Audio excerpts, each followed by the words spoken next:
अस्सलामु अलैकुम वरहमतुल्लाहि वबरकातुहू। अल्लाह के फ़ज़ल और उसकी तौफ़ीक से इंशाअल्लाह ताला आज हम दौरा कुरान शुरू करने जा रहे हैं।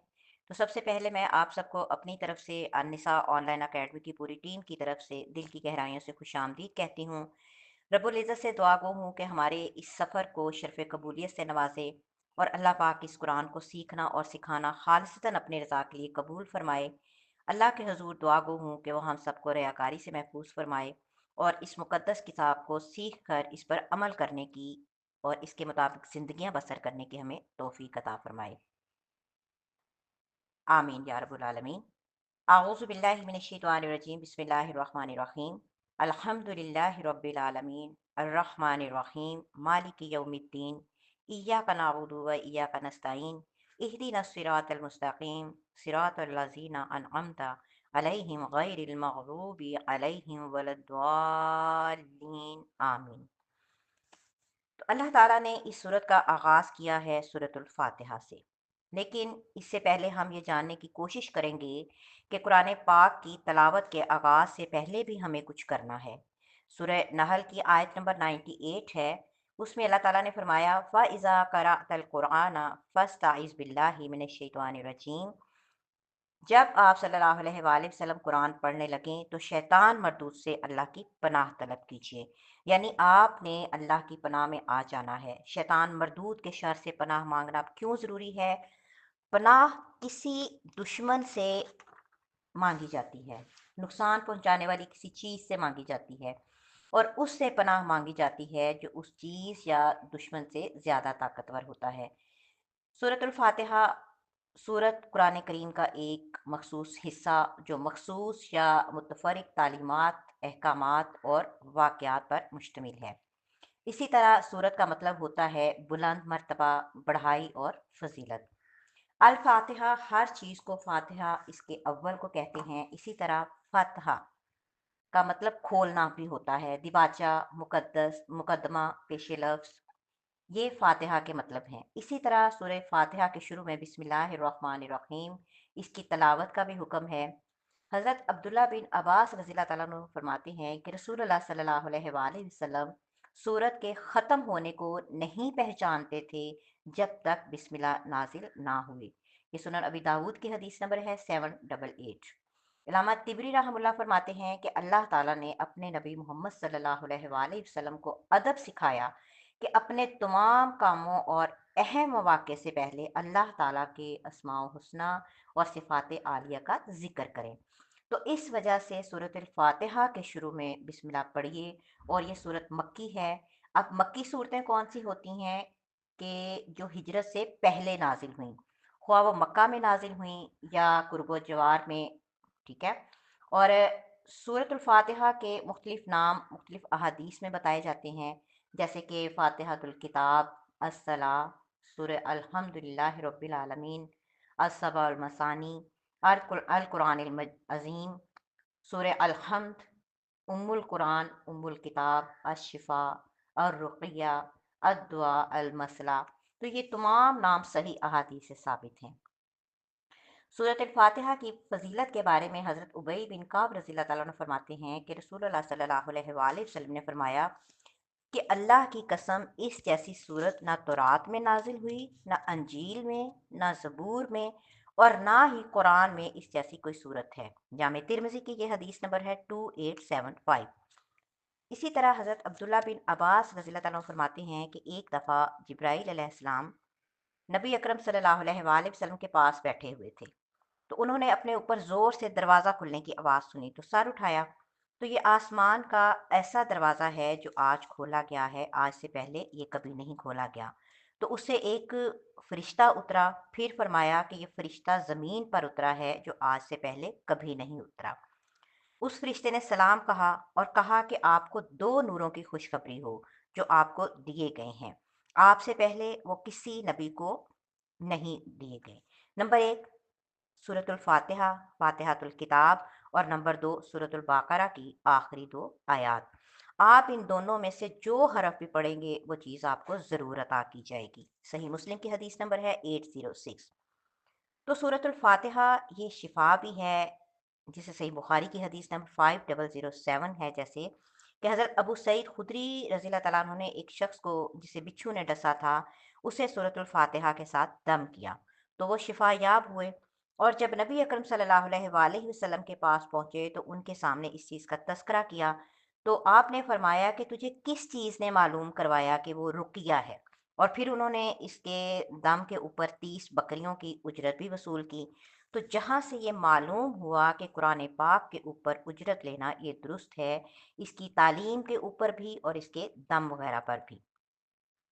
جیسے کہ نبی اکرم صلی اللہ علیہ وآلہ وسلم نے فرمایا کہ سب سے زیادہ حقدار وہ چیز جس پر تم اجرت لیتے ہو وہ اللہ کی کتاب ہے۔ صحیح بخاری کی حدیث نمبر ہے یہ 5737۔ سورۃ الفاتحہ قرآن پاک کی ایک ایسی عظیم صورت ہے کہ جس کے بغیر نماز کی کوئی رکعت مکمل نہیں ہوتی، اور اس کے بغیر نماز نامکمل ہے۔ نبی اکرم صلی اللہ علیہ وآلہ وسلم نے فرمایا کہ جس نے نماز پڑھی اور اس میں سورۃ الفاتحہ نہ پڑھی تو اس کی نماز نامکمل ہے، جسے صحیح مسلم کی حدیث نمبر 395 ہے۔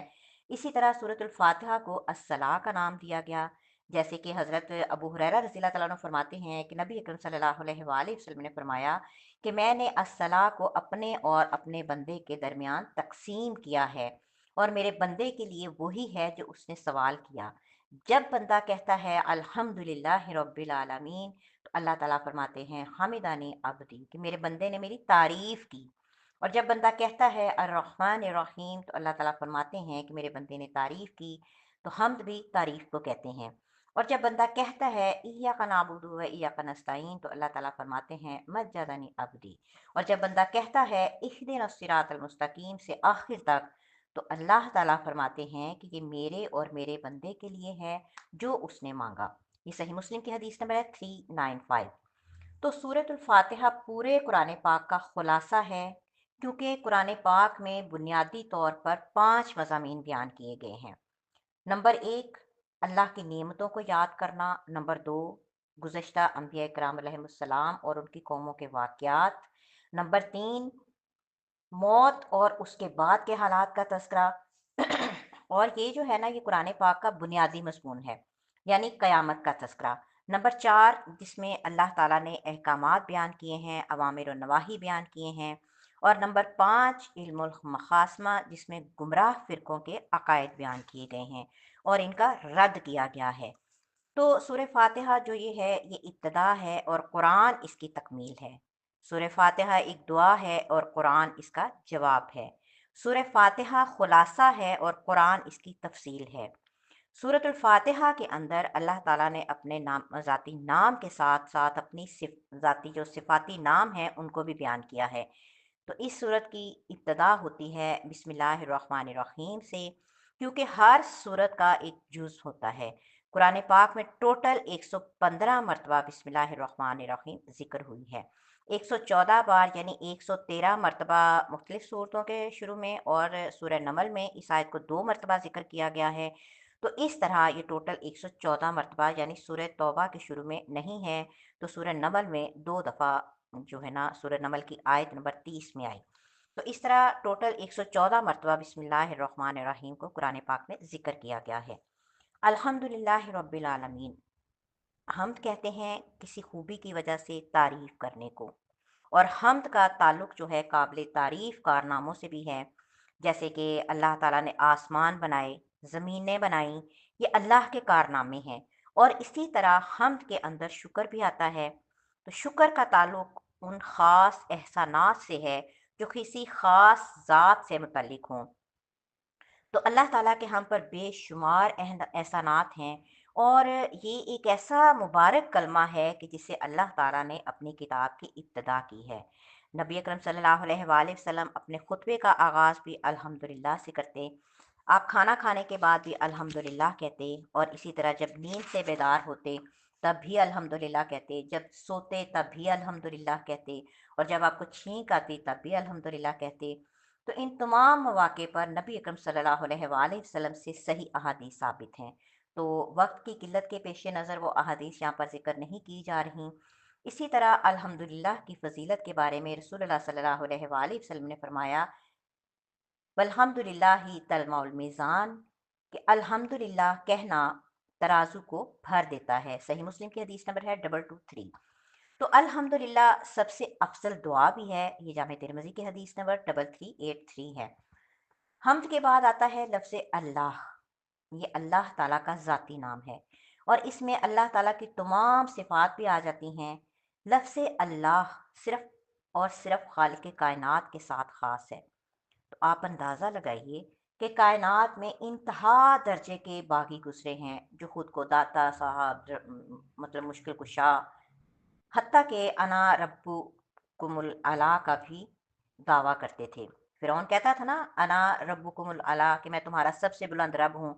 यहाँ तक दावा करने वाला भी खुद को अल्लाह कहलवाने की जुर्रत नहीं कर सका। तो ये इसमें मुबारक अपने अंदर खालकियत, मालकियत, जलालतो समदियत और रहीमियत का तस्वुर लिए हुए है। ये सिर्फ अल्लाह ताला के खास साथ जो है ना खास है। रब्बुल आलमीन जो पैदा करता है, ज़रूरियात ज़िंदगी मुहैया करता है और पाया तकमील तक पहुंचाता है। रब कहते हैं किसी चीज़ की स्टेप बाय स्टेप तरबियत करने को। अब तरबियत की भी दो किस्में होती हैं, एक आम तरबियत होती है, एक ख़ास तरबियत होती है। तो अल्लाह ताला हमारी आम तरबियत भी कर रहे हैं, यानी अल्लाह ताला ने सबको पैदा किया, सबको रिज़्क दिया, उनके मफादात की खातिर अल्लाह ताला ने ज़िंदगी में जो चीज़ चाहिए थी, वो मुसलमान है चाहे वो काफिर है, हर किसी को मुहैया की है। और अल्लाह ताला हमारी ख़ास तरबियत भी कर रहे हैं, जैसे ईमान वालों को अल्लाह ताला ने ईमान की तौफीक अल्लाह ताला देते हैं, उनको उन तमाम कामों से दूर रखते हैं जो उनके और उनके रब के दरमियान हाइल हो सकते हैं। इसी तरह अल आलमीन, ये आलिम की जमा है, इसके अंदर हर वो आलिम आ जाता है, चाहे उसके अंदर कोई भी मखलूक़ात रहती हैं, यानी इसमें तमाम सोसाइटीज़, तमाम कल्चर, तमाम नस्लें, पूरी तारीख़ुल आलमीन के अंदर आती हैं। ठीक है। अल्हम्दुलिल्लाह के बाद अल्लाह ताला ने अपनी 4 सिफ़ात बयान की हैं, रब, अर्रहमान, अर्रहीम और मालिक यौमिद्दीन। अल्लाह ताला ने रब्बुल आलमीन के बाद ये भी बताया कि मैं रहमान और रहीम भी हूँ। तो ये दोनों अल्लाह ताला की सिफ़ात हैं, यानी जिनमें अल्लाह ताला की शदीद मोहब्बत को वाज़े किया जा रहा है, जो जवाब में किसी मोहब्बत की तवक्को नहीं रखती। और अल्लाह ताला की रहमत के बारे में हदीस में आता है कि हज़रत अबू हुरैरा रज़ी अल्लाह ताला अन्हु फरमाते हैं कि नबी अकरम सल्लल्लाहु अलैहि वसल्लम ने फरमाया कि जब अल्लाह ताला ने मखलूक़ात को पैदा किया तो अपने पास एक किताब में लिखा, जो उसके पास अर्श के ऊपर रखी हुई है, कि बेशक मेरी रहमत मेरे गुस्से पर गालिब है। सही बुखारी की हदीस नंबर है 7404। तो ये दो नाम हमें ये बता रहे हैं कि अल्लाह की सिफ़त रहमत की वजह से ही ये पूरी कायनात कायम है। फिर इय्याका नअबुदु व इय्याका नस्तईन के अंदर अल्लाह ताला को ये बताया गया है, अल्लाह ताला ने, कि या इलाही, तू ही पूरी कायनात का खालिक है, हम तेरी ही इबादत करते हैं। और इससे पहले मालिक यौमिद्दीन के अंदर अल्लाह ताला के बारे में बताया गया है कि वो मालिक है, वो अपनी मखलूक में हर किस्म के तसव्वुर का इख्तियार रखता है। और इसी तरह वो बादशाह भी है, क्योंकि बहुत सारे बादशाह ऐसे होते हैं जो हर चीज़ के ऊपर तसर्रुफ नहीं रखते। मसलन कि हमारे मुल्क का जो बादशाह है वो बादशाह तो है, लेकिन किसी चीज़ की अथॉरिटी नहीं है, वो हर चीज़ का मालिक नहीं है। तो अल्लाह ताला ऐसा बादशाह है जो बादशाह होने के साथ-साथ हर चीज़ का मालिक भी है। अद्दीन का लफ्ज़ कुरान पाक में 4 मानों के लिए इस्तेमाल हुआ है। नंबर 1 अल्लाह ताला की मुकम्मल हाकिमियत, नंबर 2 इंसान की मुकम्मल अबूदियत, नंबर 3 कानून, जज़ा और सज़ा, और नंबर 4 कानून, जज़ा और सज़ा को नाफ़िज़ करने की क़ुव्वत। इय्याका नअबुदु व इय्याका नस्तईन, इबादत कहते हैं किसी को गैबी ताकतों का मालिक समझकर उससे इंतहा दर्जे की मोहब्बत के साथ साथ उसके सामने इंतहाई आजिज़ी, ज़िल्लत और खौफ को इबादत कहते हैं। इबादत की 4 किस्में हैं जो इंशाअल्लाह ताला कहीं और हम पढ़ेंगे, चूँकि वक़्त कम है। व इय्याका नस्तईन, अल्लाह ताला से मदद माँगना। इस्तानत कहते हैं फ़ायदा हासिल करने को, और नुकसान दूर करने के लिए अल्लाह ताला पर मुकम्मल भरोसा करना, क्योंकि अल्लाह की मदद के बगैर इंसान जो है अल्लाह की इबादत भी नहीं कर सकता। तो यहाँ पर हमें खालिस तौहीद सिखाई जा रही है कि इबादत सिर्फ़ और सिर्फ़ अल्लाह ताला की, और मदद भी सिर्फ़ और सिर्फ़ अल्लाह ताला से माँगना। उन कामों में मदद माँगना जिनका इख्तियार सिर्फ़ अल्लाह के पास है। अब किसी के ज़हन में ये बात ना आए कि मसलन मुझे अपना घर साफ़ करना है, या अगर यहाँ पर अगर मैं किसी से मदद ले रही हूँ तो ये शिर्क है। नहीं, ये शिर्क है कि इन कामों के अंदर शिर्क ये है कि उन कामों के अंदर अल्लाह के अलावा किसी और से मदद माँगना, जो काम अल्लाह के अलावा कोई और नहीं कर सकता। इहदिना सिरातल मुस्तकीम, हिदायत कहते हैं नरमी और मेहरबानी के साथ रास्ता बताने को। सिरात मुस्तकीम वो वाज़ेह रास्ता है जो अल्लाह ताला और उसकी जन्नत तक पहुंचाता है।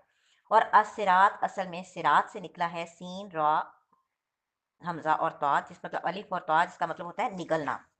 जैसे हम लुकमा निकलते हैं ना और हमारे पेट में जाकर वो गायब हो जाता है, बिल्कुल इसी तरह राह रास्त पर चलने वाला, वाज़ेह रास्ते पर चलने वाला भी इसी तरह गायब हो जाता है।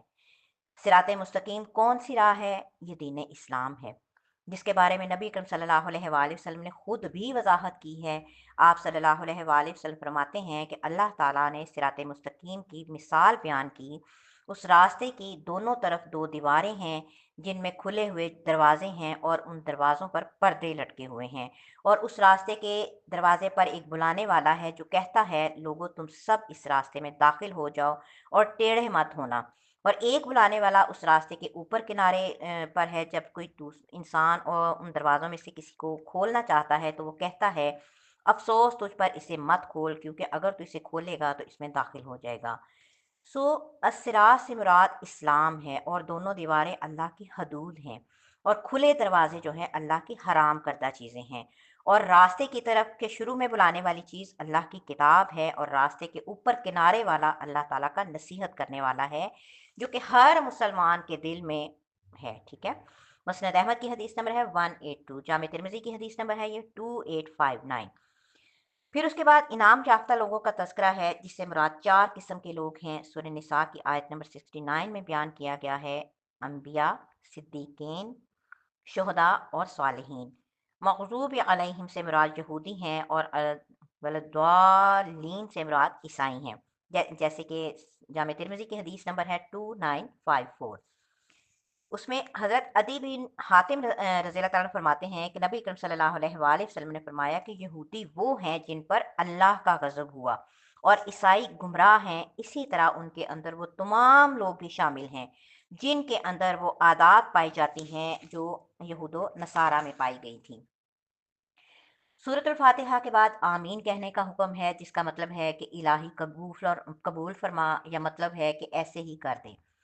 हज़रत अबू हुरैरा रज़ी अल्लाह ताला फरमाते हैं कि नबी अकरम सल्लल्लाहु अलैहि वसल्लम ने फरमाया कि जब इमाम गैरिल मग़रूबि अलैहिम वलद्दालीन कहे तो तुम आमीन कहो।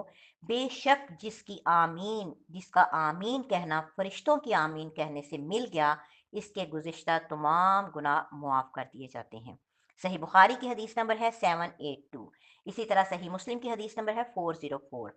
उसमें आता है कि नबी अकरम सल्लल्लाहु अलैहि वसल्लम ने फरमाया कि जब इमाम वलद्दालीन कहे तो तुम आमीन कहो, अल्लाह ताला तुम्हारी दुआ कबूल फरमाएगा। इसी तरह सईदा आयशा रज़ी अल्लाह तआला फरमाती हैं कि नबी अकरम सल्लल्लाहु अलैहि वसल्लम ने फरमाया कि यहूदी तुम में से किसी चीज़ पर इतना हसद नहीं करते जितना हसद इस्लाम अस्सलामु अलैकुम कहने पे और आमीन पे करते हैं। ये सुनन इब्न माजा की हदीस नंबर है 856। तो अफ़सोस कि आज हमारे यहाँ इस बात के ऊपर भी बहुत ज़्यादा इख्तिलाफ़ पाया जाता है, और हमारी उम्मत की कसीर तादाद जो है ऊंची आवाज़ से आमीन कहने की कायल नहीं है। कुरान पाक की दूसरी सूरत है सूरतुल बाक़रा, और ये कुरान पाक की सबसे बड़ी सूरत है। अल बाक़रा गाय को कहते हैं, और इस सूरत के अंदर गाय का एक किस्सा बयान किया गया है। इसी वजह से इस सूरत का नाम सूरतुल बाक़रा है। ये मदनी सूरत है, और मदनी सूरतें वो होती हैं जो हिजरत के बाद नाजिल की जाती हैं। मतलब उसके बाद नाजिल हुई, चाहे वो मक्का में, मदीना में, या गरबो जवार में नाजिल हुई। सूरत बकरा की फजीलत के बारे में हज़रत अबू हुरैरा रज़ी अल्लाह तआला अन्हु फरमाते हैं कि नबी अकरम सल्लल्लाहु अलैहि वसल्लम ने फरमाया कि तुम अपने घरों को कब्रिस्तान ना बनाओ, बेशक शैतान उस घर से भाग जाता है जिसमें सूरह बकरा पढ़ी जाती है। ये सही मुस्लिम की हदीस नंबर है 780। तो नबी अकरम सल्लल्लाहु अलैहि वसल्लम ने फरमाया कि जिसने पहली 7 सूरतें हासिल कर लीं वो बहुत बड़ा आलिम बन गया। मुस्नद अहमद की हदीस नंबर है 2444। इसी तरह हज़रत अबू उमामा बाहली रज़ी अल्लाह तआला अन्हु फरमाते हैं कि मैंने नबी अकरम सल्लल्लाहु अलैहि वसल्लम से सुना कि आपने फरमाया कि सूरतुल बाक़रा और आल इमरान पढ़ा करो। दो निहायत रोशन सूरतें बाक़रा और आल इमरान पढ़ा करो, क्योंकि क़यामत के दिन ये इस तरह आएंगी जैसे दो बादल या दो साइबान या दो परिंदों के दो झुंड हों। ये अपने साथियों की तरफ से झगड़ा करेंगी। फिर इसके अंदर अल्लाह ताला ने 3 ग्रोहों का तज़किरा किया है। पहले रुकू में तज़किरा है मुत्तकीन का और इसी तरह कुफ़ार का, और फिर इसके दूसरे रुकू में तज़किरा है मुनाफ़िकीन का, और इस सूरत की इब्तिदा होती है हुरूफ़ मुक़त्तात से, जो कुरान पाक की 29 सूरतों के आगाज़ में आते हैं। इनके मानी अल्लाह ही जानते हैं, और हरूफ मुक़त्तात को लाकर कुरान के इजाज़ को साबित किया गया है कि देखो, ये कुरान उन्हीं हरूफ तहज्जी से बनाया गया है कि तुम माहिर लिसानियात हो, खुद को अरब और दूसरों को अजम कहते हो अपनी ज़ुबान दानी की वजह से। जाओ तुम हरूफ तहज्जी से इस जैसी किताब बनाकर पेश करो। लेकिन वो इस चैलेंज का जवाब ना दे सके, जो इंशाअल्लाह ताला हम कुरान के मुख्तलिफ मकामात पढ़े उनके पर पढ़ेंगे। ला रईब फी, तो रईब जो है ना, ऐसे शक को कहते हैं जो बेचैन कर देता है। इस किताब के अंदर किसी किस्म का कोई शक नहीं है। इसकी हर किताब यकीनी है। हिदायत वो चीज़ होती है जिसके ज़रिए से गुमराही और शुबहात की तारीकी में रहनुमाई हासिल हो। ये किताब दुनिया और आखिरत के तमाम मसाइल की तरफ रहनुमाई करती है। उसके बाद तकवा क्या है? हर ऐसी चीज़ से अपने आप को बाज रखना जिसके करने या छोड़ने से अल्लाह के अजाब का मुस्तहिक होने का ख़तरा हो। इसी तरह अल्लाह ताला के अवामिर की अताअत करना और मना करदा चीज़ों से बचते हुए ऐसे काम इख्तियार करना जो इंसान को अल्लाह की नाराज़गी और अजाब से बचाते हों। ये कुरान सिर्फ मुत्तकीन के लिए हिदायत नहीं है, बल्कि दूसरे मकाम पे आता है ये हुदन लिन्नास, तमाम लोगों के लिए हिदायत बनकर आया है। लेकिन इससे हिदायत सिर्फ वो कबूल करते हैं जो मुत्तकीन हैं। अब ये पहला ग्रोह है जिनका नाम मुत्तकीन है। इनकी सिफात बयान की गई हैं कि जो गैब पर ईमान लाते हैं। गैब वो हकायक हैं जो इंसान के हवास और अकल की रसाई से बाहर हों, और ये 6 चीज़ें हैं अल्लाह ताला, फ़रिश्ते, रसूल, किताबें, आखिरत, अच्छी और बुरी तकदीर। दूसरी उनकी खूबी है कि जो नमाज को कायम करते हैं। अब नमाज कायम करने के अंदर नमाज को सुन्नत के मुताबिक अदा करना, जैसे नबी अकरम सल्लल्लाहु अलैहि वसल्लम ने फरमाया कि इस तरह नमाज पढ़ो जैसे मुझे नमाज पढ़ता देखो। सही बुखारी की हदीस नंबर है 628। उसके बाद है इकामत सलात, के अंदर नमाज के अरकान को एतदाल और इत्मीनान के साथ अदा करना भी है, जैसे सही बुखारी की हदीस नंबर है 5757। नमाज दोबारा पढ़ो। एक शख्स को नबी सल्लल्लाहु अलैहि वसल्लम ने फरमाया, क्योंकि तुमने नमाज नहीं पढ़ी। उसने क्या किया था कि जल्दी में नमाज पढ़ी थी।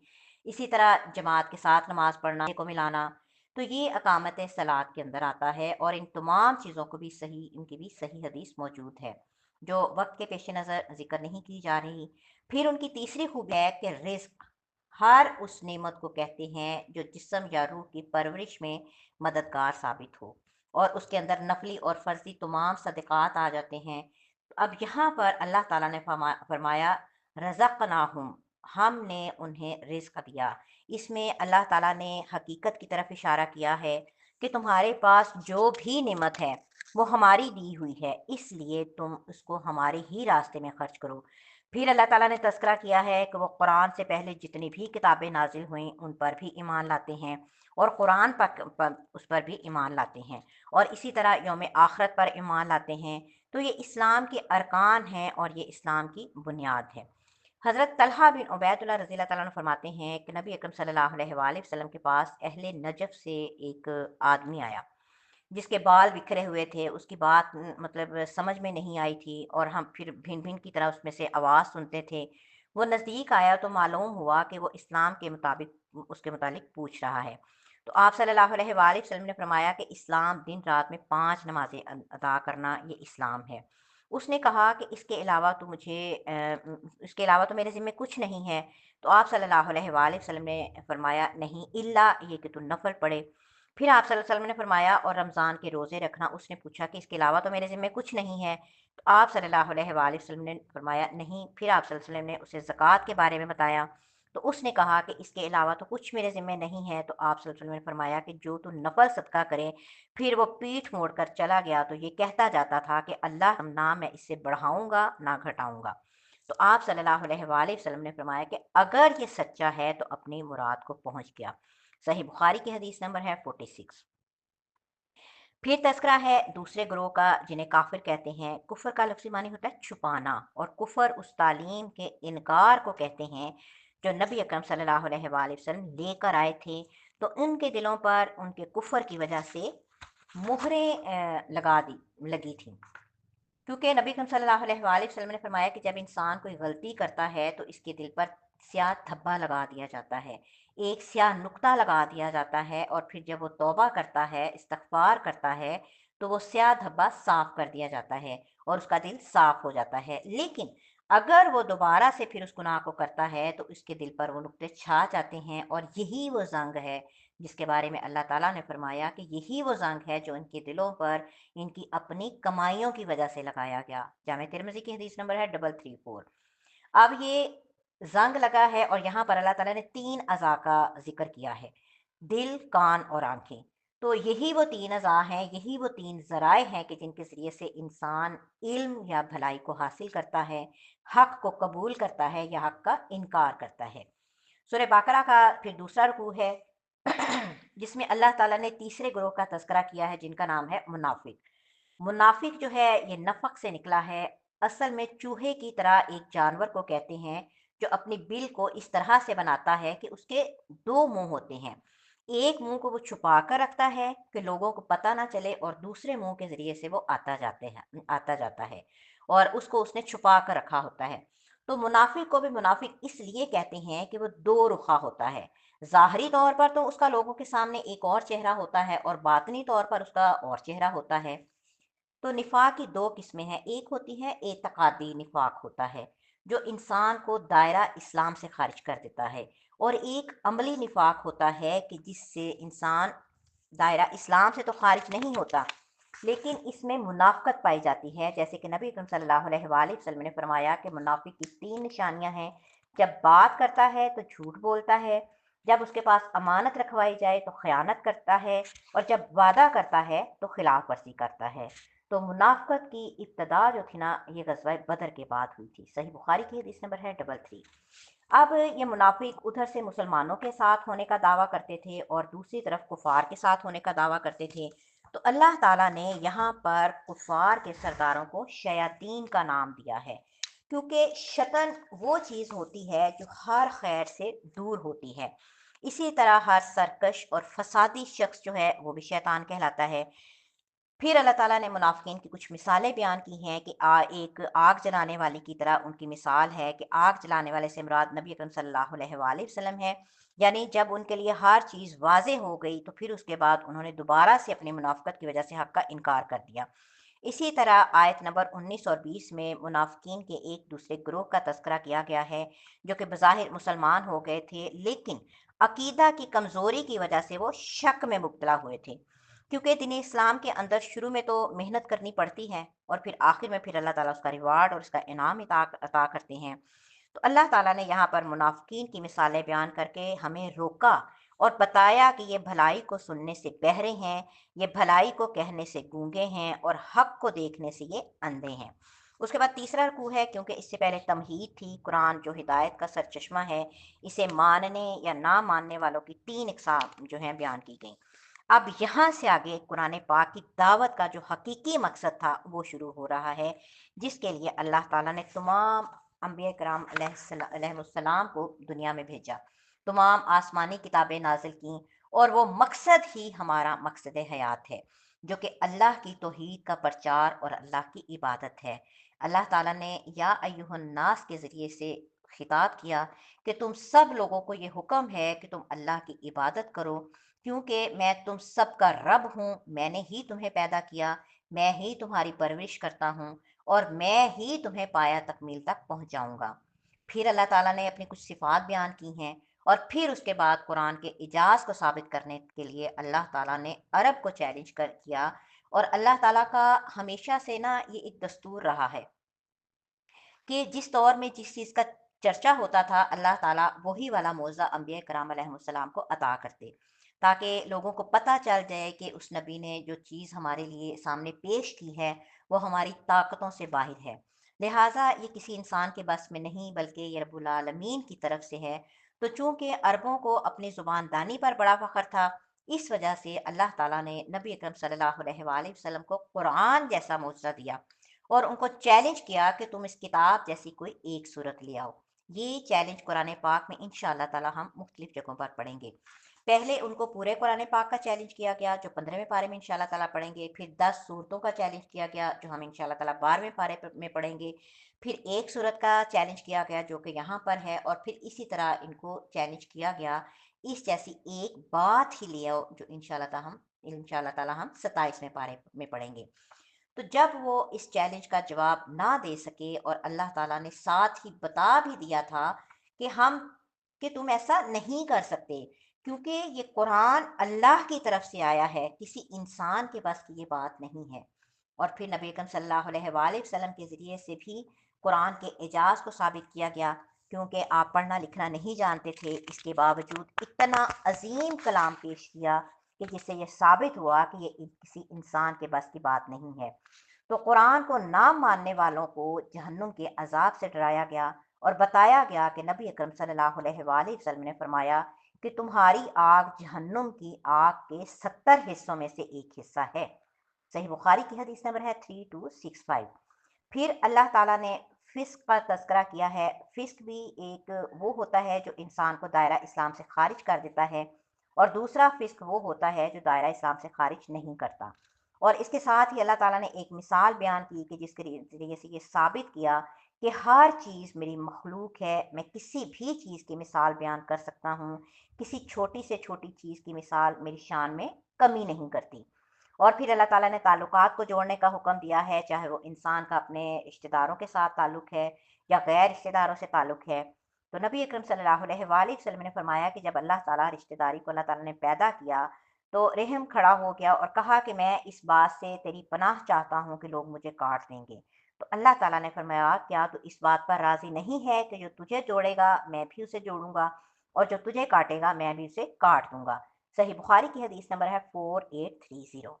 پھر اللہ تعالیٰ نے زندگی اور موت کے 4 مراحل کا تذکرہ کیا، یعنی ہماری 2 زندگیاں ہیں اور 2 موتیں۔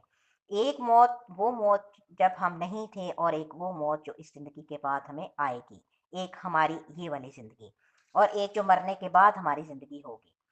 پھر اس کے بعد اللہ تعالیٰ کے عرش پر مستوی ہونے کا تذکرہ ہے۔ تو قرآن پاک میں لفظ استوا 3 معنوں کے لیے استعمال ہوا ہے۔ نمبر 1 کمال اور اتمام، نمبر 2 ارتفاع اور بلندی، اور نمبر 3 قصد یا ارادہ کرنا۔ چوتھا رکوع ہے جس میں اللہ تعالیٰ نے فرشتوں کے وجود کے بارے میں بتایا اور انسانی تخلیق کے آغاز کا تذکرہ کیا۔ فرشتے اللہ تعالیٰ کی ایک الگ مخلوق ہیں اور انسان کی پیدائش سے پہلے ہی موجود تھے۔ تو اللہ تعالیٰ نے یہاں پر فرشتوں کو اطلاع دی ہے، فرشتوں سے مشورہ نہیں کیا، کیونکہ وہ قادر ہے، وہ کچھ بھی کر سکتا ہے، اسے کوئی بھی پوچھنے والا نہیں ہے۔ اللہ تعالیٰ نے انسان کو خلیفہ بنانے کا تذکرہ کیا، اور یہ یاد رکھیے یہاں پر خلیفہ سے مراد اللہ کا خلیفہ نہیں ہے، کیونکہ خلیفہ کہتے ہیں جو کسی کی موت کے بعد یا اس کے غائب ہونے کی صورت میں اس کا جانشین بنے۔ تو یہ تمام معاملات خود سر انجام نہ دینے کی صورت میں بعض معاملات میں اس کا نائب ہو، جبکہ اللہ تعالیٰ تو اپنے تمام کام خود کر سکتا ہے لفظ کن کے ذریعے سے بھی، اور اس کو کسی بھی نائب کی ضرورت نہیں ہے، نہ ہی اللہ تعالیٰ کو موت آئے گی، نہ ہی کبھی وہ غائب ہوتے ہیں۔ تو اس وجہ سے یہاں پر خلیفہ سے مراد ایسے لوگ ہیں جو نسل در نسل ایک دوسرے کے جانشین بنیں گے۔ اللہ تعالیٰ نے اپنے علم کے بنا پر حضرت آدم علیہ السلام کو فرشتوں سے سجدہ کروایا، تو یہ جو تھا نا سجدہ، یہ تعظیمی سجدہ تھا، عبادت والا سجدہ نہیں تھا، کیونکہ عبادت والا سجدہ کسی بھی شریعت میں آدم علیہ السلام سے لے کر محمد مصطفیٰ صلی اللہ علیہ وآلہ وسلم تک کسی بھی شریعت میں اللہ کے علاوہ کسی اور کے لیے جائز نہیں ہے۔ ہاں، یہ پہلی شریعتوں میں تعظیمی سجدہ جائز تھا، اب اس سجدے کی حرمت کی دلیل کیا ہے؟ حضرت عبداللہ بن ابی اوفا رضی اللہ تعالیٰ عنہ کو فرماتے ہیں کہ حضرت معاذ رضی اللہ تعالیٰ عنہ کو کہ جب مسلمان ملک شام سے واپس آئے تو वहाँ के पादरियों और अफ़सरों को उन्होंने देखा कि लोग उनको सजदा करते हैं, तो उन्होंने फिर आकर नबी अकरम सल्लल्लाहु अलैहि वसल्लम को सजदा किया। तो आप सल्लल्लाहु अलैहि वसल्लम ने फरमाया कि तुम ये काम ना करो, अगर मैं किसी को हुक्म देने वाला होता तो औरत को हुक्म देता कि वो अपने खावंद को सजदा करे। सुनन इब्न माजा की हदीस नंबर है 1853। फिर अल्लाह ताला के हुक्म की, अल्लाह ताला के इल्म की वसअत बयान हुई है कि फरिश्तों ने भी अल्लाह ताला के सामने इस बात का इजहार किया कि हमारे पास इतना ही इल्म है जितना कि तूने हमें दिया है। फिर उसके बाद इब्लीस के इनकार का तस्करा है कि जिसने तकब्बुर के बिना पर जो है वो हज़रत आदम अलैहिस्सलाम को सजदा करने से इनकार किया। तो नबी सल्लल्लाहु अलैहि वसल्लम ने फरमाया कि वो शख्स जन्नत में दाखिल नहीं होगा जिसके दिल में ज़र्रे के बराबर भी तकब्बुर हो। सही मुस्लिम की हदीस नंबर है 91। उसके बाद आदम और हव्वा का तस्करा है जिनको अल्लाह ताला ने एक दरख्त से रोक दिया लेकिन उन्होंने उस दरख्त को खा लिया शैतान के बहकावे में आकर। और इसी तरह वो जो है अल्लाह ताला के नाफरमानी कर बैठे और फिर उसके ऊपर उनको नदामत भी हुई और फिर तौबा भी अल्लाह ताला ने तौबा भी की। तो अल्लाह ताला ने इनकी तौबा को कबूल किया। सूरह अराफ की आयत नंबर 23 में रब्बना ज़लमना अनफुसना व इन लम तग़फिर लना व तरहमना लनकूनन्ना मिनल खासिरीन। इन कालिमात के ज़रिए से जब उन्होंने अल्लाह ताला से तौबा की और ये कालिमात भी अल्लाह ताला ने खुद सिखाए थे, तो पता चला कि जब कोई इंसान तौबा की कबूलियत की शराइत को मद्देनज़र रखते हुए तौबा करता है तो अल्लाह ताला उसकी तौबा को कबूल फरमाते हैं। तौबा की कबूलियत की शराइत है नंबर 1 गुनाह के नुकसान का एहसास, फिर नंबर 2 गुनाह का इकरार और नंबर 3 आइंदा उस गुनाह को ना करने का पुख्ता इरादा। उसके बाद है पांचवा रुकू। अल्लाह ताला ने बनी इसराइल से खिताब किया। इसराइल हज़रत याकूब अलैहिस्सलाम का लक़ब है और इसरा बंदे को कहते हैं और ईल जो है अल्लाह को यानी अल्लाह का बंदा। तो बनी इसराइल के सबसे पैगंबर हज़रत यूसुफ अलैहिस्सलाम थे और सबसे आखिरी पैगंबर हज़रत ईसा अलैहिस्सलाम थे। तो हज़रत याकूब अलैहिस्सलाम की जो औलाद थी वो बनी इसराइल कहलाए। तो अल्लाह ताला ने यहाँ पर उनको खिताब किया है और अल्लाह ताला ने मुख्तलिफ आयात में उनको 16 बातों का हुक्म दिया है और फिर अहले किताब का तज़किरा करके उनको नबी अकरम सल्लल्लाहु अलैहि वसल्लम पर ईमान लाने की तलकीन की जा रही है। और उसके ऊपर बताया जा रहा है कि अगर तुम मोहम्मद मुस्तफ़ा सल्लल्लाहु अलैहि वसल्लम पर ईमान ले आते हो तो तुम्हें दोहरा अजर मिलेगा। क्योंकि रसूलुल्लाह सल्लल्लाहु अलैहि वसल्लम ने फरमाया कि 3 आदमियों के लिए दोहरा अजर है। नंबर 1 अहले किताब का वो शख्स जो अपने रसूल पर ईमान लाने के बाद मोहम्मद मुस्तफ़ा सल्लल्लाहु अलैहि वसल्लम पर भी ईमान लाया। और नंबर 2 वो ग़ुलाम जो अपने आका का भी और अल्लाह का भी हक अदा करता है। और नंबर 3 जिसके पास लौंडी हो और वो उसे मोहब्बत करता है, उसने उसे अदब सिखाया, अच्छा अदब सिखाया, फिर उसे आज़ाद किया और उससे निकाह कर लिया। तो ये तीनों लोग जो है ना दोहरा अजर उसके मुस्तहिक बनेंगे। तो अल्लाह ताला ने यहाँ पर उनको हक़ को कबूल करने की दावत दे रहे हैं अल्लाह ताला, क्योंकि उनके नज़दीक जो सबसे बड़ी रुकावट थी वो दुनियावी मुफाद था, ग्रोही तासुबात थे। तो अल्लाह ताला ने उन्हें छोड़ने का हुक्म दिया। फिर इसी तरह अल्लाह ताला ने नमाज़ पढ़ने का हुक्म दिया, वरक़ा उमार राक़ीन, जहाँ से बाजमात नमाज का सबूत मिलता है। हज़रत अब्दुल्ला बिन उमर रज़ी अल्लाह ताला अन्हु बयान करते हैं कि नबी अकरम सल्लल्लाहु अलैहि वसल्लम ने फरमाया कि बाजमात नमाज अकेले नमाज पढ़ने से 27 दर्जे ज़्यादा फजीलत रखती है। सही बुखारी की हदीस नंबर 5 और 6 है। इसी तरह सब्र की तलकीन की गई है और सब्र की 3 इकसाम है, नेकी करने पर सब्र करना, गुनाह से बचने पर सब्र करना और मुसीबत पर सब्र करना। फिर इसी तरह अल्लाह ताला ने बताया कि खुद तो दीन के अहकामात पर अमल ना करना और दूसरों का उसका हुक्म देना उसका, ये बेअक्ली की दलील है। और नबी अकरम सल्लल्लाहु अलैहि वसल्लम ने फरमाया है कि ऐसे शख्स की अंतड़ियां आग में निकलेंगी और वो चक्की की तरह जो है वो यूं यूं घूम रहा होगा कि जैसे चक्की के गिर्द गधा घूमता है। सही बुखारी की हदीस नंबर है 3267। उसके बाद छठा रुकू है जिसमें अल्लाह ताला ने बनी इसराइल की फजीलत बयान की। तो याद रखिए कि बनी इसराइल की फजीलत उनके अपने ज़माने के लोगों पर है, क्योंकि सबसे बेहतरीन लोग नबी अकरम सल्लल्लाहु अलैहि वसल्लम ने फरमाया कि मेरे ज़माने के लोग हैं। सही बुखारी की हदीस नंबर है 2652। फिर उसके बाद क़यामत की होलनाकी बयान की गई है कि क़यामत के दिन कोई किसी के काम नहीं आएगा, कोई सिफारिश कबूल नहीं होगी, कोई फ़िदिया कबूल नहीं होगा और किसी की मदद नहीं की जाएगी। क्योंकि दुनिया में यही 4 तरीके होते हैं कि जिनके ज़रिए से किसी मुजरिम को बचा लिया जाता है। तो वहाँ पर इन चारों कामों में से कोई एक काम भी नहीं होगा। अल्लाह ताला ने बनी इसराइल पर जो इनामात किए उनका तज़किरा किया है कि उनको फ़िरौन के ज़ुल्म और सितम से निजात दी, जो उनके बेटियों को ज़िंदा रखता और उनके बेटों को कत्ल कर देता था। फिर इसी तरह अल्लाह ताला ने बनी इसराइल की आज़माइश का ज़िक्र किया है और बनी इसराइल के गरक होने का तज़किरा है। बछड़े की इबादत उन्होंने की। अल्लाह ताला ने जब मूसा अलैहिस्सलाम को तौरात देने के लिए कोहे तूर पर बुलाया, तो बाद में उन्होंने क्या किया कि बछड़े को माबूद बना लिया और उसकी इबादत करनी शुरू कर दी। और फिर अल्लाह ताला ने उनकी तौबा जो थी ना वो इस तरीके से कबूल की कि इनको हुक्म दिया कि तुम एक दूसरे को कत्ल करो। यानी कि उनके अंदर तौबा के इतने सख्त अहकामात थे, 70,000 उनके कत्ल हुए।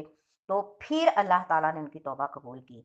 फिर उनके ऊपर बारिशें बरसने का तस्करा है, मनोसलवा का तस्करा है और इसी तरह मन जो है ना ये खुम्बी है, जो सहरा के अंदर खुद ही पैदा हो जाती है। और नबी अकरम सल्लल्लाहु अलैहि वसल्लम ने फरमाया कि इसका पानी आंखों के लिए शिफा है। जामे तिर्मिज़ी की हदीस नंबर है 2066। और जो सलवा है ये बटेर या बटेर जैसे उससे मिलता जुलता परिंदा था, जो खुद ही सहरा में आ जाते थे और वो उसको पकड़ते और यूं ही ज़बह करके उसको खा लेते थे। लेकिन क्या हुआ कि उन्होंने यहाँ पर भी अल्लाह ताला की नाफरमानी की, तो अल्लाह ताला ने उनको हुक्म दिया कि तुमने हित्तातुन कहना है, माफ़ी मांगनी है। तो उन्होंने भी क्या क्या, हब्बतुन फी शारातिन, मतलब बाली में दाना चाहिए। और इस तरीके से अल्लाह ताला की बात को तब्दील करने की वजह से फिर अल्लाह ताला ने उन पर अज़ाब नाज़िल किया। 7वां रुकू है जिसमें बनी इसराइल के पानी को तलब करने का तज़किरा है। जब ये मैदान तीह के अंदर भटकते रहे और फिर वहाँ पर उन्होंने पानी तलब किया और फिर अल्लाह ताला ने उनके ऊपर 12 चश्मे उनके कबीलों की तादाद के मुताबिक जारी किए। फिर इसी तरह उन्होंने कहा कि ये मनोसलवा हमें कबूल नहीं है, हम खुद मेहनत करके खाना चाहते हैं। और इस तरीके से उन्होंने फिर अपने ऊपर सख्ती की। तो अल्लाह ताला ने ये नेमत भी उन पर की, लेकिन उन्होंने अल्लाह ताला की आयात का इनकार किया और अम्बिया कराम अलैहिस्सलाम को कत्ल किया, जैसे कि हज़रत ज़िक्रिया अलैहिस्सलाम को कत्ल किया, हज़रत याहिया अलैहिस्सलाम को कत्ल किया। और नबी अकरम सल्लल्लाहु अलैहि वसल्लम ने फरमाया कि क़यामत के दिन सबसे लोगों में से सख्त तरीन अज़ाब उस शख्स को होगा जिसने किसी नबी को कत्ल किया या उसको किसी नबी ने कत्ल किया। नंबर 2, गुमराही के इमाम को सबसे ज़्यादा सख्त अज़ाब होगा और नंबर 3, मुसव्वरों में से किसी मुसव्वर को सबसे सख्त तरीन अज़ाब होगा। ये मुस्लिम अहमद की हदीस नंबर है 3868। उसके बाद 8वां रुकू है कि जिसमें अल्लाह ताला ने तज़किरा किया है मुख्तलिफ ग्रोहों का, ईमान वालों का, यहूदियों का। तो यहूदी वो थे जो हज़रत मूसा अलैहिस्सलाम के पैरोकार थे, ठीक है? तो ताहवत कहते हैं हिलने को, और ये तौरात को हिल हिल कर ये ना पढ़ा करते थे। नसारा कहते हैं हज़रत ईसा अलैहिस्सलाम के जो पैरोकार थे उनको। तो ये नासरा नामी एक गांव था जिसमें ये आबाद हुए, इसी वजह से इनको नसारा कहते हैं। साबी कहते हैं कि एक दीन से निकलकर दूसरे दीन को इख्तियार करने वाले को। तो अल्लाह ताला ने फरमाया कोई किसी भी मज़हब से ताल्लुक़ रखने वाला हो, अगर उसका अल्लाह पर ईमान है, ईमान के तकाज़ों के मुताबिक वो जो ईमान के तकाज़े हैं वो पूरे करता है, यानी हमने ईमान का पढ़ा है ना कि किन-किन चीज़ों पर ईमान है। अगर वो ईमान के तकाज़े पूरे करता है और अमले साले करता है, ठीक है, तो उसको अल्लाह ताला खौफ़ो गम से आज़ाद कर देंगे। लेकिन याद रखें कि नबी अकरम सल्लल्लाहु अलैहि वसल्लम के आ जाने के बाद तमाम मज़ाहिब को छोड़कर आप सल्लल्लाहु अलैहि वसल्लम की शरीयत को कबूल करना लाज़िम है। आप सल्लल्लाहु अलैहि वसल्लम ने फरमाया कि उस ज़ात की कसम जिसके हाथ में मोहम्मद सल्लल्लाहु अलैहि वसल्लम की जान है, कोई भी उस उम्मत में ऐसा नहीं है जो मेरे बारे में सुने, चाहे वो यहूदी हो या ईसाई हो, फिर वो मर जाए और वो मुझ पर ईमान ना लाया हो, तो वो आग वालों में से होगा। सही मुस्लिम की हदीस नंबर है 153। फिर वाक़या सब्त है, यानी यहूदियों की ख्वाहिश के मुताबिक अल्लाह ताला ने उनकी इबादत के लिए हफ़्ते का दिन मुकर्रर किया और उनको मना किया कि तुमने मछलियाँ नहीं पकड़नी, लेकिन उन्होंने पकड़ लीं। इसकी डिटेल इंशाअल्लाह ताला हम 9वें पारे में पढ़ेंगे। फिर इसके बाद है एक गाय का तज़किरा, जिसकी मुनासबत से सूरत का नाम जो है सूरतुल बकरा रखा गया है। अब गाय ज़िबह क्यों कराई गई बनी इसराइल को? क्योंकि गाय को मुक़द्दस समझते थे। इस वजह से जब मूसा अलैहिस्सलाम वहाँ तौरात लेने गए, तो आप जानते हैं कि पीछे से भी उन्होंने बछड़े को माबूद बनाया। तो वो चीज़ जिसकी वजह से उनके अंदर शिर्क आया था, तो अल्लाह ताला ने उसी की तहकीर की और इस अकीदे को जड़ से उखेड़ने के लिए अल्लाह ताला ने गाय को ज़िबह करने का हुक्म दिया। अब वो हैरान हुए कि भला गाय भी ज़िबह की जा सकती है। इसलिए उन्होंने बार-बार क्या किया कि मुख्तलिफ तरह के उन्होंने सवालात किए। तो जब मुख्तलिफ सवालात किए, तो अल्लाह ताला फिर उन पर भी वैसी ही सख्ती करते गए। تو یوں انہوں نے گائے ذبح کی، جب گائے ذبح کی تو وہاں پر ایک اور واقعہ بھی پیش آیا جس کی ابتدا ہو رہی ہے 9ویں رکوع سے، کہ جب وہ گائے ذبح ہو گئی، اب ان کے اندر ایک واقعہ پیش آیا کہ ایک شخص قتل ہوا، تو قاتل کا پتہ نہیں چل رہا تھا، تو اللہ تعالیٰ نے حکم دیا کہ تم ایسا کرو کہ اس گائے کا ایک ٹکڑا لے کر اس مردے کو مارو تو یہ زندہ ہو جائے گی۔ تو جب وہ زندہ ہوا تو اس نے بتایا کہ میرا قاتل فلاں ہے، تو یوں ان کا ایک مسئلہ بھی حل ہو گیا، تو جس کے ذریعے سے اللہ تعالیٰ نے ان کے سامنے اس بات کو بھی ثابت کیا کہ میں مار کر دوبارہ زندہ کرنے پر بھی قادر ہوں، اور اس شرکیہ عقیدے کا بھی اللہ تعالیٰ نے رد کیا۔ تو اس صورت میں 5 مقامات پر اللہ تعالیٰ نے دنیا میں ہی مردوں کو زندہ کرنے کا ذکر کیا۔ سورہ بقرہ کی آیت نمبر 56، آیت نمبر 73 میں، آیت نمبر 243 میں، 259 میں اور 260 میں۔ پھر اللہ تعالیٰ نے بتایا کہ جو میرے احکامات کے مقابلے میں ہیلے اختیار کرتے ہیں، یعنی اللہ تعالیٰ نے ہفتے کا دن ان کے لیے منع کیا تو کہ تم نے اس میں مچھلیاں نہیں پکڑنی، تو وہ ہفتے کو جال لگاتے اور اتوار کو جو ہے وہ مچھلیاں پکڑ لیتے۔ تو جب انہوں نے یہ والا ہیلا اختیار کیا تو اللہ تعالیٰ نے فرمایا کہ ایسا کرنے سے دل جو ہے پتھروں سے بھی زیادہ سخت ہو جاتی ہیں، کیونکہ دل کی سختی اللہ کی ناراضگی کی علامت ہے۔ پھر اسی طرح یہود کا تذکرہ ہے جنہوں نے اللہ تعالیٰ کی، نبی اکرم صلی اللہ علیہ وآلہ وسلم کی صفات کو چھپایا، اور پھر وہ غلط فتوے لوگوں کو دیا کرتے تھے صرف دنیا کمانے کی خاطر، اور پھر غلط بات کو اللہ کے تعالیٰ کی طرف منسوخ کیا کرتے تھے، نعوذ باللہ من ذالک، اور اس کے ساتھ ساتھ پھر باطل عقیدہ بھی رکھتے تھے کہ صرف ہم ہی جنت میں جائیں گے۔ یہودی کہتے ہوتے تھے کہ دنیا 7,000 سال کی ہے اور ہم ہر 1,000 سال کے بدلے میں صرف ایک دن جہنم میں رہیں گے، یوں ٹوٹل جو ہے نا صرف ہم 7 دن جہنم میں رہیں گے۔ جیسے کہ خیبر کے یہودیوں میں سے نبی اکرم صلی اللہ علیہ وآلہ وسلم نے سوال کیا کہ آگ والے کون ہیں، تو کہتے ہیں ہم تو تھوڑی دیر اس میں رہیں گے پھر ہماری جگہ تم لے لو گے، تو نبی اکرم صلی اللہ علیہ وآلہ وسلم نے فرمایا تم دفع ہو جاؤ اس میں، اللہ کی قسم ہم اس میں تمہاری جگہ کبھی بھی نہیں لیں گے۔ صحیح بخاری کی حدیث نمبر ہے 3169۔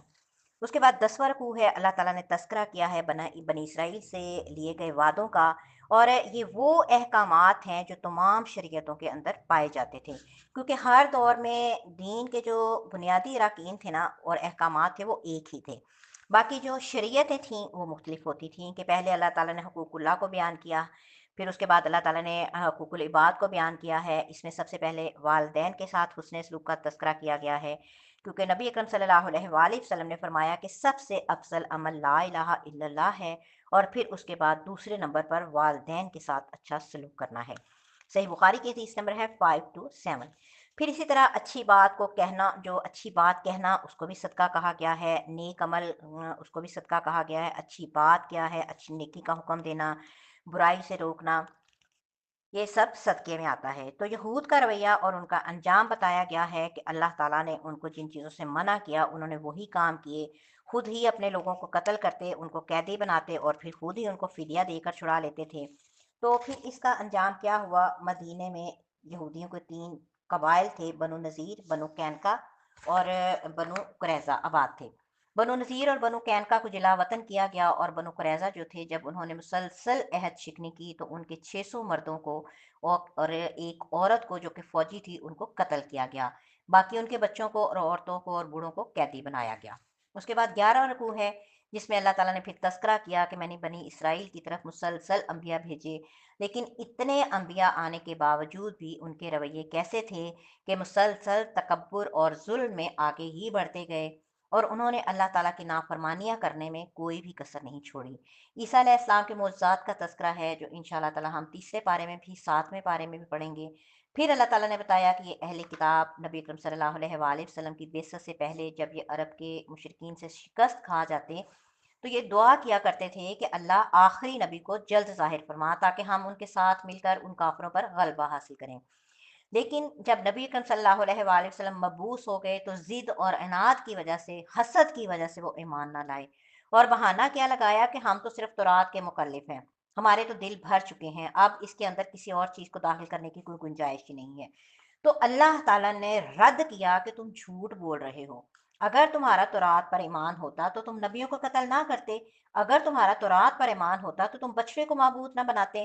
اور اسی طرح یہودیوں کے جو باطل کا تذکرہ ہے، جو کہتے ہوتے ہیں کہ جنت صرف ہمارا حق ہے، ہم جنت میں جائیں گے، تو اللہ تعالیٰ نے رد کیا اور فرمایا کہ اگر تمہارا یہ دعویٰ ہے تو جاؤ تم موت کی آرزو کرو، کیونکہ جس کو پتہ ہے کہ یہ انعامات مجھے ملنے ہیں وہ تو جلد مرنے کی کوشش کرے گا نا۔ تو اللہ تعالیٰ نے فرمایا کہ جاؤ تم آرزو کرو اور پتہ چلے کہ یہ سارا مطلب سب تمہارا ہے۔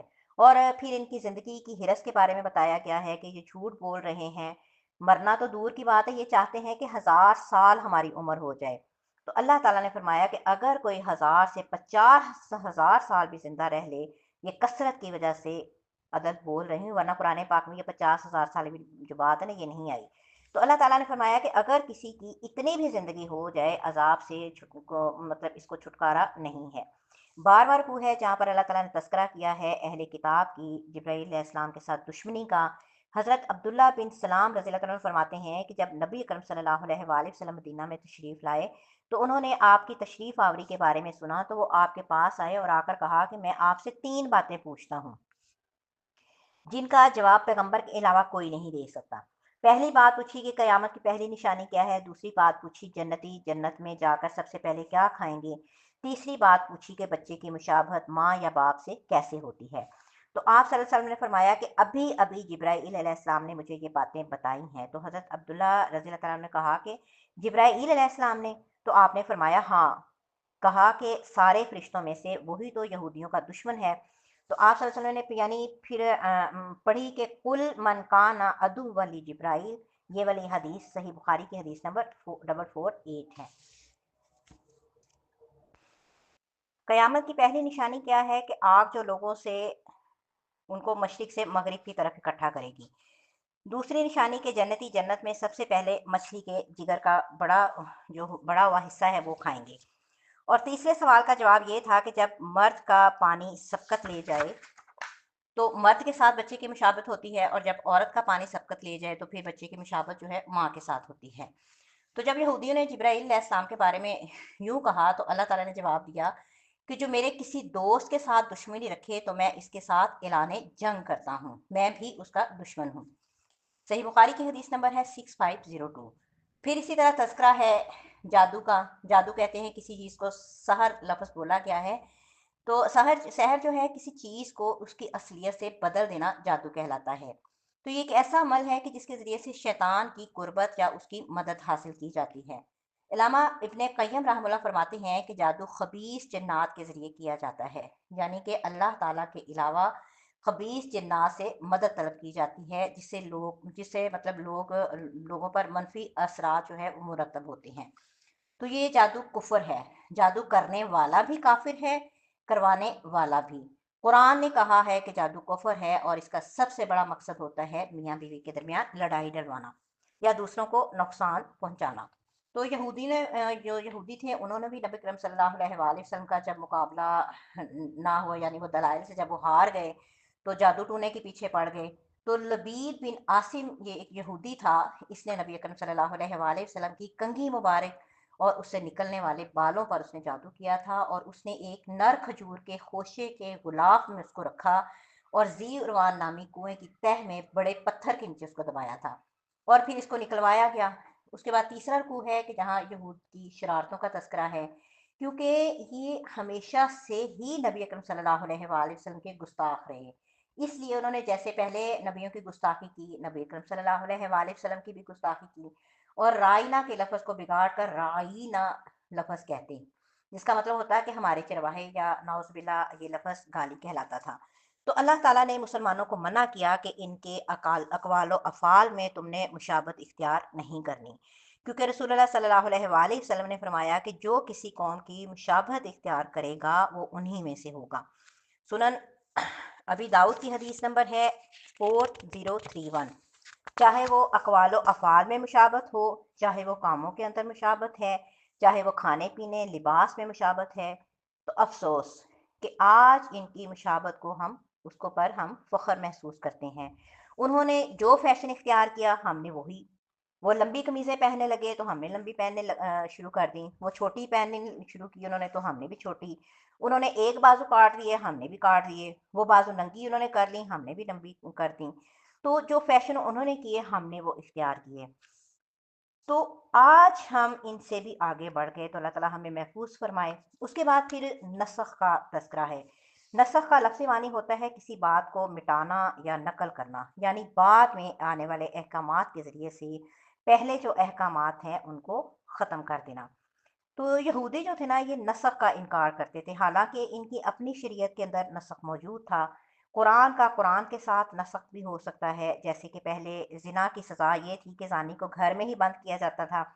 बाद में फिर सूरह नूर में अल्लाह ताला ने बताया कि 100 कोड़े मारे जाएँ और शादीशुदा जो हैं उनको संसार किया जाएगा।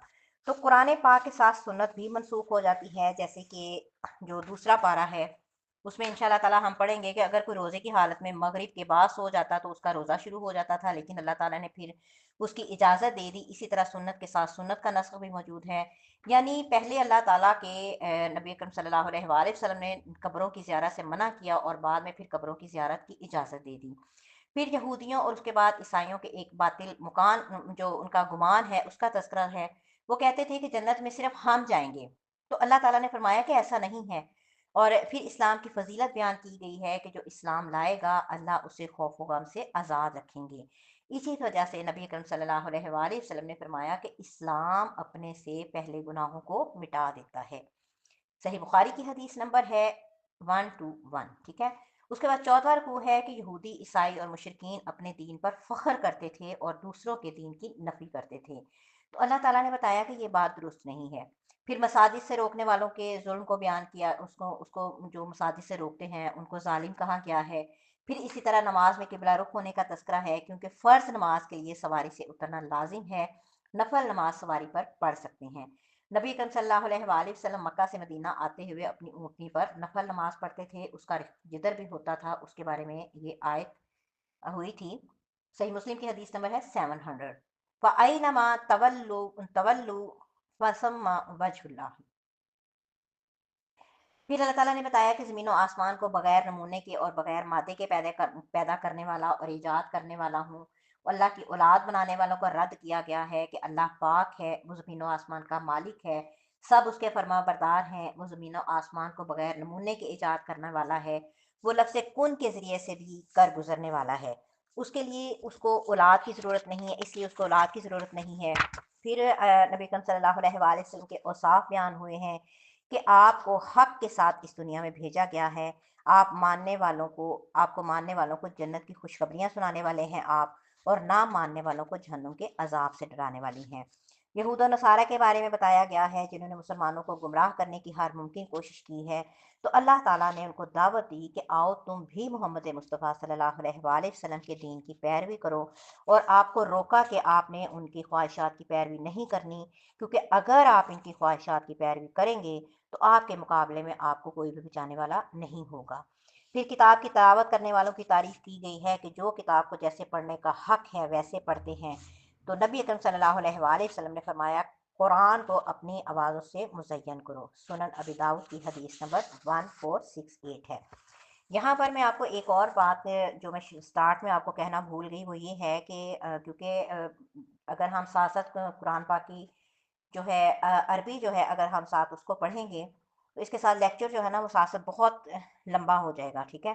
तो फिर आप लोगों के लिए भी मुश्किल हो जाएगी, क्योंकि बास स्टूडेंट्स जो है ना इसी वजह से लेफ्ट कर देते हैं कि लेक्चर बहुत लंबा है, हमारे पास इतना टाइम नहीं होता। तो यहाँ पर मैंने कोशिश की है कि कम वक़्त में आपको ज़्यादा से ज़्यादा आप लोगों को जो है बताया जाए। तो इसके लिए आपको अगर अच्छी तरह अगर आपने इसको समझना है तो आपने कुरान पाक अपने सामने रखना है। मैं सिर्फ़ रुकू बता रही हूँ, आगे इंशाल्लाह आइंदा जो पारे हैं उनमें साथ-साथ रुकू के स्टार्ट की जो आयत है वो मैं आपको बता दिया करूँगी। तो उसके बाद फिर आप साथ उसको साथ-साथ पढ़ती जाएँगी। तो जब कुरान का तर्जुमा आप साथ-साथ देखती जाएँगी तो फिर आपको बहुत ही अच्छे तरीके से समझ आएगी, ठीक है? उसके बाद है 15वां रुकू, जिसमें अल्लाह ताला ने फिर से बनी इसराइल को आगाह किया है। यहाँ बात पर आयत नंबर जो 84 आयात में अल्लाह ताला ने बनी इसराइल पर किए जाने वाले इनामात का तस्करा किया और उनकी नाफरमानियों का तस्करा किया। मकसद उनका क्या था कि अब तुम बाज आ जाओ और आखिरी ज़मान नबी करम सल्लल्लाहु अलैहि वसल्लम पर ईमान ले आओ। फिर तस्करा है हज़रत इब्राहीम अलैहिस्सलाम की आज़माइशों का कि अल्लाह ताला ने उनको जब-जब आज़माया वो उन आज़माइशों पर पूरा उतरे। अल्लाह ताला ने इनाम के तौर पर उनको पूरी इंसानियत का इमाम बनाया। اور پھر اہم چیز یہاں پر یہ ذکر کرنے والی ہے کہ حضرت ابراہیم علیہ السلام نے جب جب اللہ تعالیٰ سے دعا کی، اپنی اولاد کے لیے بھی دعا کی، تو پتہ چلا کہ ہمیں اپنے ساتھ ساتھ اپنی ہدایت کے ساتھ ساتھ اپنی اولادوں کی ہدایت کی بھی فکر کرنی چاہیے۔ ابراہیم علیہ السلام کی آزمائش کے بارے میں حدیث میں آتا ہے کہ ان کی آزمائش 10 چیزوں کے ساتھ کی گئی، جن کو فطرت کے امور بھی کہا جاتا ہے۔ نمبر 1، مونچھیں کتروانا۔ نمبر 2، کلی کرنا۔ نمبر 3، ناک میں پانی ڈالنا۔ نمبر 4، مسواک کرنا۔ نمبر 5، سر کی مانگ نکالنا۔ نمبر 6، ناخن کاٹنا۔ نمبر 7، زیر ناک بال مونڈنا۔ نمبر 8، بغلوں کے بال مونڈنا۔ اور نمبر 9، ختنہ کرنا، جو کہ انہوں نے 80 سال کی عمر میں کیا۔ اور نمبر 10، پیشاب اور پخانے کے نشانات کو پانی سے دھونا۔ تو اللہ تعالیٰ نے انعام کے طور پر بھی پھر حضرت ابراہیم علیہ السلام کے قدموں کو بھی اتنی فضیلت دی کہ اس جگہ پر نماز پڑھنے کا حکم دیا، جیسے کہ حضرت عمر رضی اللہ تعالیٰ عنہ کی یہ رائے تھی کہ مقام ابراہیم پر نماز پڑھی جائے، جیسے کہ صحیح بخاری کی حدیث نمبر 4483 ہے۔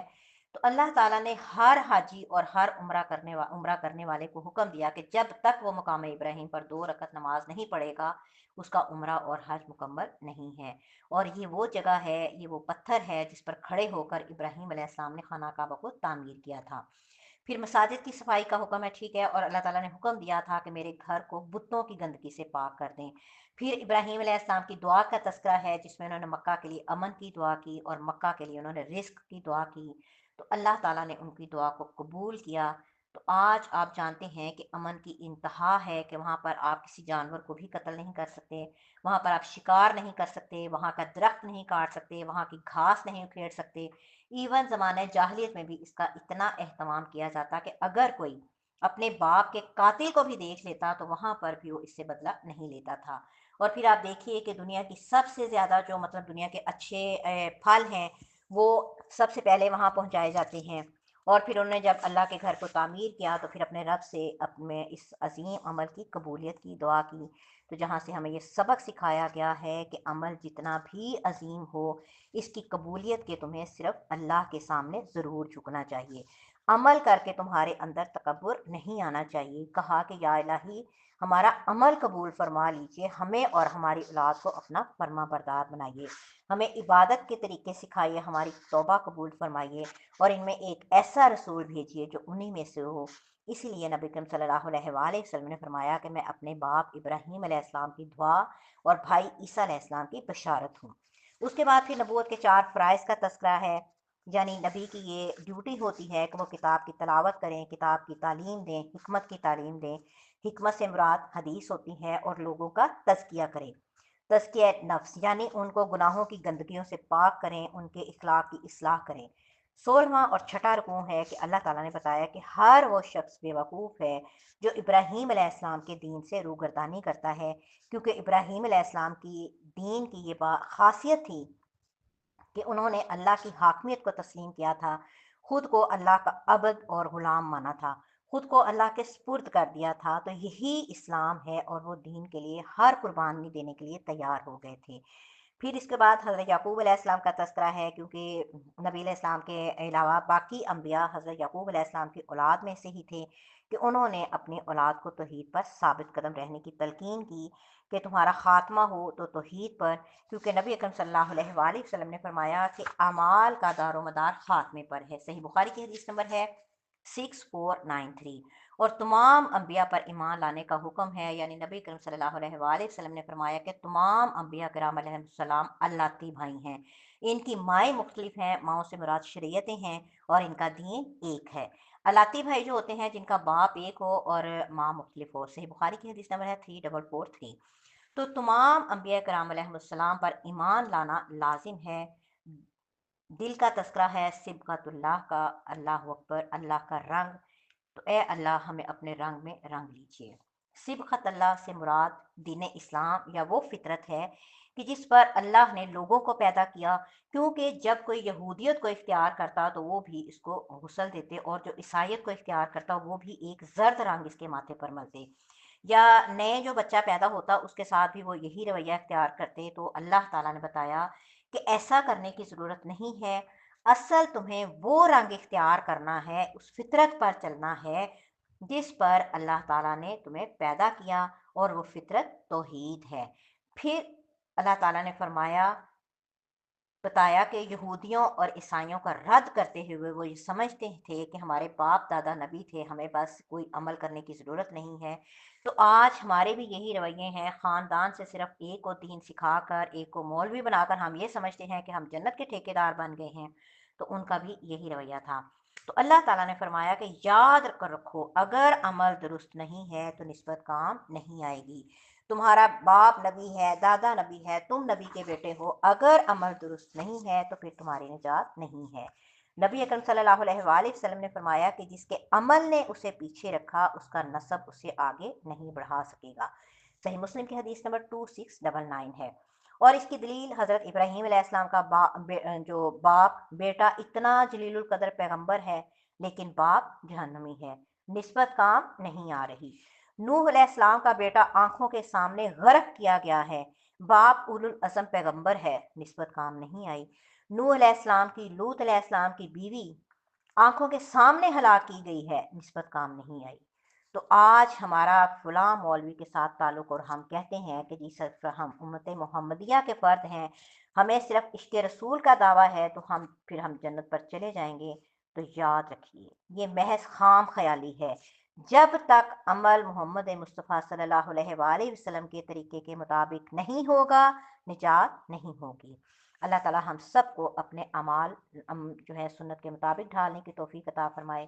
اللہ تعالی ہمیں توحید پر قائم رکھے، ہمارے صغیرہ و کبیرہ گناہ معاف فرمائے، ہماری نیک حاجات کو پورا فرمائے، ہمیں دنیا اور آخرت میں کامیاب و کامران فرمائے۔ یا الہی، اس قرآن کو سیکھنا سکھانا ہمارے لیے اس بارگاہ میں قبول فرمائیے۔ یا اللہ، ہمارے والدین اور اساتذہ پر اپنی رحمتوں کا نزول فرمائیے۔ مولا کریم، سب بے اولادوں کو نیک اولاد عطا فرمائیے۔ جو مالی تنگی میں مبتلا ہیں انہیں وسعت عطا فرمائیے۔ جو مقروض ہیں اللہ تعالیٰ ان کی مدد فرمائیے۔ یا الہی، ہم سب کو، ہماری اولادوں کو دین اسلام کے لیے چن لیجیے۔ مولا کریم، ہم سب سے راضی ہو جائیے، ہمارا خاتمہ بالایمان فرمائیے۔ آمین یا رب العالمین۔